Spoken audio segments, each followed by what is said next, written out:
Síguenos, @Factores de Poder. Suscríbete en nuestro canal de YouTube. Activa las notificaciones y mantente informado. Sabemos que el tiempo es muy valioso y que no se puede malgastar.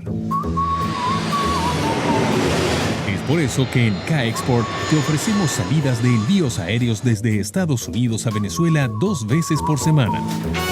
Enviar una encomienda internacional no tiene que ser un dolor de cabeza.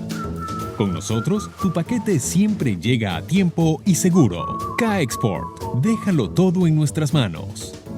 Paseo de las Artes, ahora en Paseo Wynwood. Definitivamente el mejor ambiente de teatro de la ciudad. El sitio de encuentro del arte, las buenas producciones y la amistad. Con nuestra sala Black Box, 7 contenedores y el área a cielo abierto para compartir y disfrutar. De jueves a domingo, nos vemos en Paseo Wynwood. Arte y corazón. Regresamos con Agárrate y antes de continuar la conversación con Rubén Chirinos de Mega Análisis, yo te quiero recordar que aquí en el sur de la Florida tenemos un gran aliado para enfrentar la grave crisis de medicinas que hay en Venezuela. Se trata de Farm Aid Pharmacy. Visita su página web que es www.farm-aidrx.com. Ahí vas a poder leer todas las condiciones de ellos para venderte las medicinas y además te las envían a Venezuela. Y para quienes vivimos aquí en el sur de la Florida, Farm Aid Pharmacy está afiliada a todas las empresas de seguro, así que con tu tarjetita de seguro todo te va a salir más económico. Ya vamos a continuar hablando con Rubén Chirino.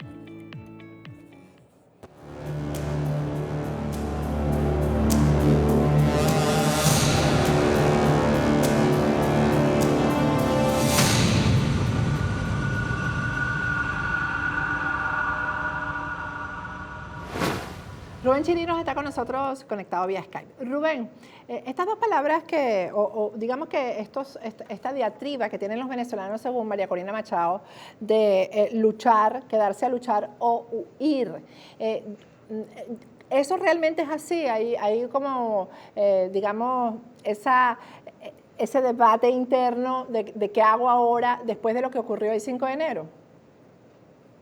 Mira, Patricia, la verdad es que los venezolanos están sumidos en una profunda confusión. Han creído, han depositado esperanzas, han actuado de buena fe, han ido a marchar cuando se les ha pedido, han ido a votar cuando les ha tocado votar, han hecho toda la tarea la han hecho. Las fuerzas del venezolano están bastante golpeadas, fundamentalmente, es una opinión personal sobre la base, para mí, uno de los números más dramáticos que hemos conseguido, que es el aspecto de la migración. El hecho de que 6 de cada 10 familias, 60% de la familia venezolana reconozca que un familiar o más de su núcleo directo esté fuera del país, te dice cuál fracturado puede estar el alma del venezolano, cuál dispersa, cuál disgregada puede estar el espíritu de la familia venezolana. Entonces, cuando la mitad de la familia está fuera, o más de la mitad está fuera de un país, o cuando ese fenómeno ha caminado tanto y ha avanzado tanto dentro de nuestra sociedad, que es la migración, evidentemente las fuerzas se van debilitando, eso sin dejar a un lado los venezolanos que simplemente ya no nos acompañan y en todos estos años han ido desapareciendo, se han ido quedando, pues, porque la vida es así y en algún momento pensaron antes ver otro país, pero no es así. Entonces las fortalezas se van agotando, el hastío se va apoderando y más cuando las minorías y el actuar de minorías políticas ya que saturan al país, a los venezolanos, siguen estando y siguen dictando las reglas de una narrativa que solo cautiva, como te comentaba, a 18% de los venezolanos, el resto no. Entonces, ciertamente, yo pienso que los venezolanos, las capacidades de lucha están muy, muy diezmadas, las capacidades de respuesta como tal, como pueblo, están muy golpeadas, porque ha sido traicionado, ha sido muy engañado, y entonces, como todo ser humano, tiene que pasar un duelo, tiene que pasar un luto, y tiene que reconquistársele, y tiene que decírsele la verdad, y tiene que cumplírsele. Y solo si se le cumple, si se le dice la verdad, si se prioriza a esa mayoría, puede haber probabilidad de reconectarse.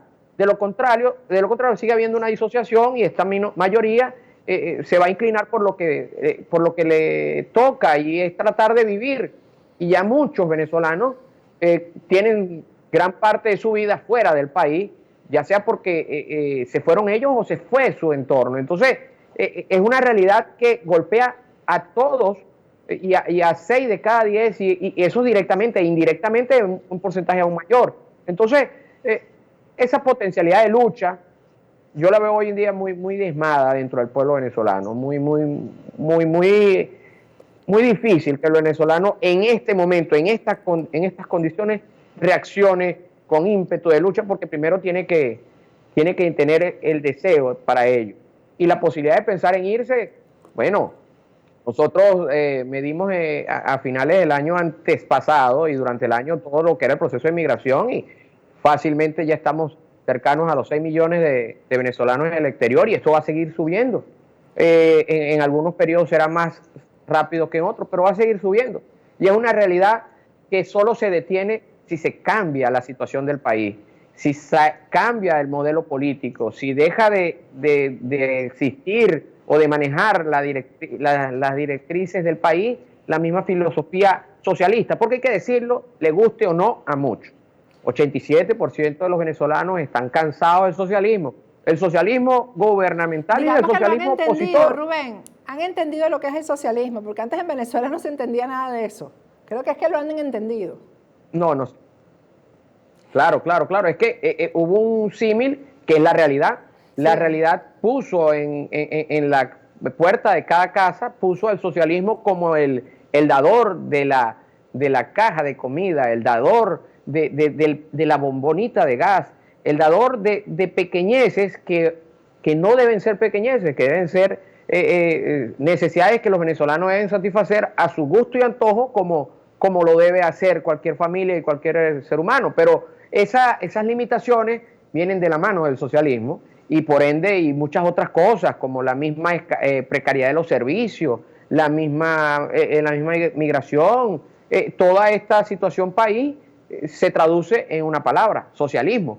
Y el socialismo gubernamental lleva la batuta, pero el socialismo opositor, que minimiza el aspecto ideológico, se divorcia de la realidad. Cuando el socialismo opositor, que por ejemplo cuando Guaidó en algún momento decía que el problema no era ideológico, se equivoca. Para los venezolanos sí lo es, porque el socialismo es el responsable de que su familia esté separada, porque el socialismo es el responsable de que en su casa no haya luz, o de que en su casa no haya agua, o que 50% de las familias venezolanas tengan que cargar pipotes al menos una vez cada 15 días, o que tu familia esté separada, o que tu familiar no tenga el medicamento. Entonces el socialismo es el responsable, y cuando Guaidó dice que eso no es culpa de la ideología y no es culpa del socialismo, ¿qué hace? Se distancia de la realidad. Y así lo han hecho todos estos políticos cuando han impuesto, sus prioridades, sus intenciones, sus intereses, como la narrativa de la realidad de un país, y no es así. La narrativa y la realidad de este país es muy cruenta, es muy ruda, para poderla minimizar a la perspectiva de facciones y fracciones políticas. No es así. Entonces, cuando los políticos se enfocan en lo político, bueno, la mayoría se aleja de ello. Entonces, si la Asamblea Nacional le preocupa por lo que le pasa a la Asamblea Nacional, bueno, la Asamblea Nacional tendrá que resolver los problemas de la Asamblea Nacional, pero los venezolanos no se van a meter en esa camisa de 11 varas, porque los problemas de los venezolanos no le han importado aparentemente a la Asamblea Nacional, y eso te lo dice el 72% de los venezolanos, que considera que existen negocios ocultos entre ambos bandos. Entonces, es una mayoría lamentablemente invisibilizada, y que bueno, que sigue tratando de vivir en este país, pero en algún momento tiene que buscar una realidad personal cada quien, y lo que se vive en Venezuela no es fácil, para minimizarlo y tratarlo como que es un asunto que se va a resolver con mantras o con frases creadas en laboratorios de mercadeo, con fuerza y fe, o vamos bien, o hay un camino. Ahora, o el que se cansa pierde. No, eso no es así. Una de las cosas que Guaidó dijo cuando la primera juramentación, porque hubo dos, una del 5 y una del 6. Él dijo que se deslindó de su partido y de los partidos en general, ¿no? Yo creo que eso ayudó a que la gente dijera, bueno, como que va a rectificar, pero entonces al día siguiente, cuando se traslada hacia la Asamblea Nacional, sale de la Casa de Acción Democrática. Se reúnen en la Casa de Acción Democrática. ¿Tú crees que eso la gente lo ve o simplemente a la gente no le importa? No, la gente ya conoce al personaje por la maleta, conoce al viajero por la maleta. La gente tiene un juicio de valor hecho de Guaidó porque él mismo se lo construyó. Los desatinos y los desaciertos del año 2019 no se borran en un día, como alguno que otro ha querido decirlo. De repente sale con lo que sucedió hoy, se limpia el rostro de la oposición. Eso no es así. Eso es menospreciar la realidad que avasalla a un país. Eso es menospreciar el intelecto de un pueblo que, aunque esté sumido en necesidades y tenga que adquirir y aceptar dádivas, porque no le vas a pedir o no se le puede pedir desde la acera opositora que el pueblo que está contra la pared, que no tiene un plato de comida, no acepte la dádiva, tiene que hacerlo, porque está o vive o muere. Entonces ese pueblo reconoce al viajero por la maleta y ya Guaidó construyó su maleta y construyó su pasaporte con lo que dijo y al otro día contradijo. Es un discurso y es una manera de hacer o de tratar de conquistar a la mayoría o mantener a la mayoría de una manera muy torpe. Se dice una cosa y se hace otra, y luego lo que se hace es lo que no se dice. Entonces, no estoy en el partido y voy al partido. Los venezolanos entienden y dicen, es más de lo mismo, es lo mismo de siempre, todos son iguales, y en esas frases, que sí son los mantras con los cuales los venezolanos ven a los políticos, en esos mantras que son los que los políticos no quieren escuchar, caen todos, y caen la mayoría de ellos, cuando todos son iguales, siempre hacen lo mismo, ellos tienen sus negocios. Y la realidad es la que padece el pata en el suelo, el venezolano humilde, el mayoritario, ese 80%, ese es el que está sufriendo, ese es el que está padeciendo, mientras grupos o grupúsculos de fracciones partidistas creen que viven en la Venezuela de los 80 o de los 90, en donde un caudillo dice una cosa y eso es una línea y el partido se mueve, y todos los partidos no son mayor cosa en este país, son cascarones vacíos, y cuidado, y si un cascarón vacío es más. Entonces, ¿de qué estamos hablando? Es que la mayoría está cansada, está hastiada de la política, está hastiada de los shows. Mira, porque Rubén, el show que quiere ver la mayoría es la realidad resuelta. Yo tengo la información de que el régimen pues, va a llamar a elecciones y va a resolver esto, porque plantea la crisis institucional, pues entonces vamos a resolver esto con unas elecciones. El régimen le conviene, creo yo, y dime cuál es tu apreciación, que esto sea pronto, que sea durante el primer trimestre de este año, máximo el principio del segundo trimestre. ¿Esto cómo crees tú que afectaría a la oposición? Rotundamente sería derrotada.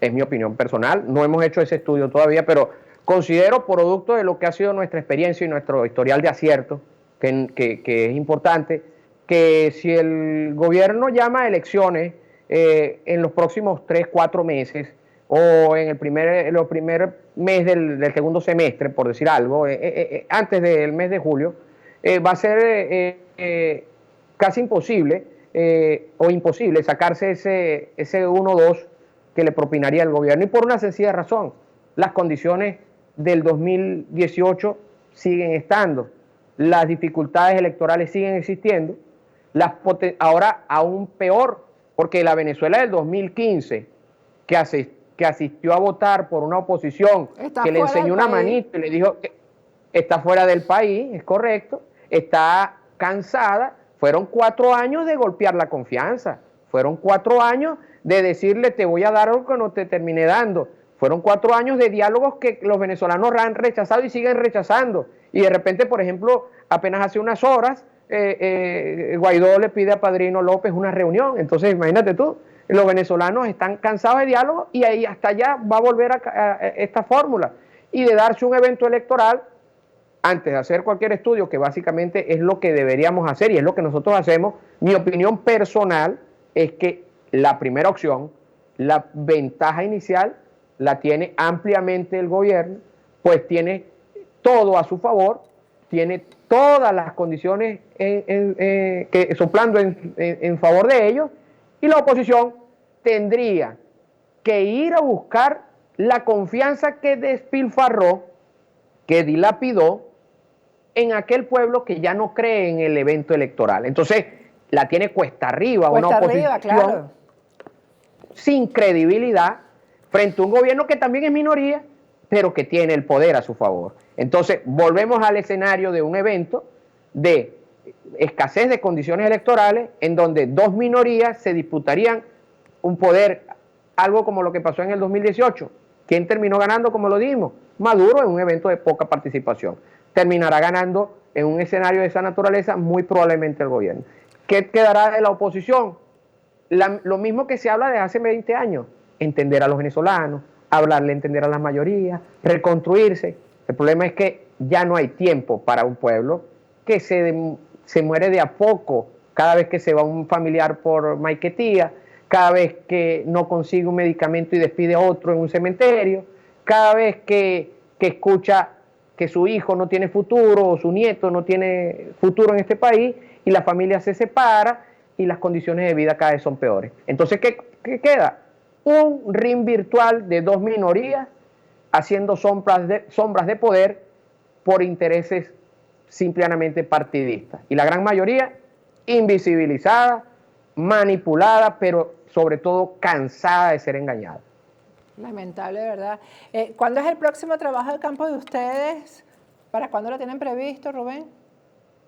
Estamos preparándolo casualmente en estos días, estamos preparando todo lo que tiene que ver con ello y en las próximas semanas, Dios mediante, estaremos ejecutando un nuevo trabajo de campo con temas políticos y con lo que es la realidad de los venezolanos, que es también lo que preocupa, lo que es la situación de los servicios públicos, la salud, el acceso a la salud, el acceso a la medicina, la comida, que es lo que termina obligando a que la gente migre. Entonces, y el tema político, obviamente. En los próximos días, con el favor de Dios, estaremos haciendo un nuevo trabajo. Bueno, esperamos aquí con esa primicia. Gracias, Rubén. Un placer, Patricia, siempre a la orden. Bueno, con este panorama lamentable, pero yo creo que sobre la verdad es que se pueden corregir los caminos, no sobre manipulaciones y sobre mentiras. Así que ojalá se logren corregir los caminos, rectificar y, bueno, pasen un buen fin de semana y nos vemos aquí nuevamente el lunes.